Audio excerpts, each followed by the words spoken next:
Assessment before alignment. Ano ang main complaint mo? Yung ano ko po, upper back sa may right side. Sa right side. Sakit po siya. Ngayon, ano yung mga hindi mo nagagawa? Wala naman ba? O mayroon kang nahihirapang galaw? Meron. Yung halimbawa pag nagbuhat ako ng mga 10 to mga 10 kilograms up po, ano na siya, parang masakit na po siya.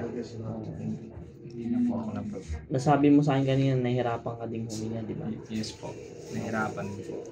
Dahil na ano ka, nag-push up ka, di ba? Nag-push up po ako ng wide open. Ganun. Wide open. So, nabigla yung katawan. Parang nabigla po. Tapos, naramdaman mo siya biglang kumirot. Tama ba? Opo, naramdaman ko siya na Kailan mo yung parang naramdaman na parang, hirap na hirap ka na.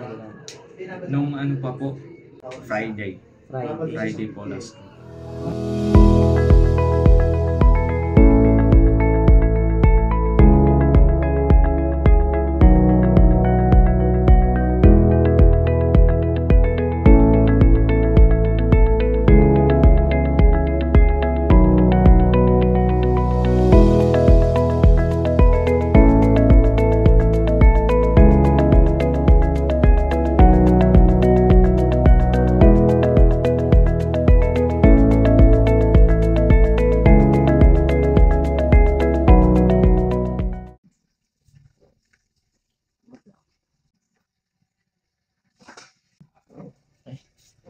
Bila, lambot na ulit ah.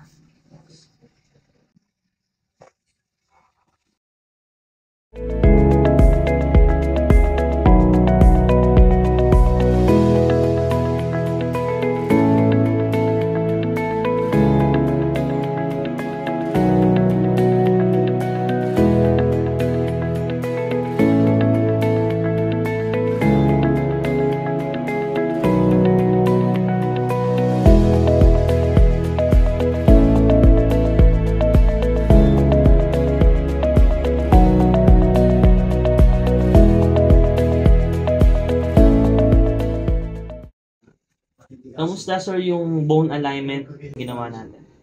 So far sir, maganda naman yung Maganda. experience. Tapos, Kasi, tapos yung paghinga ko, compare doon kanina, mas ano siya, mas medyo nawala mas na yung lumuwal.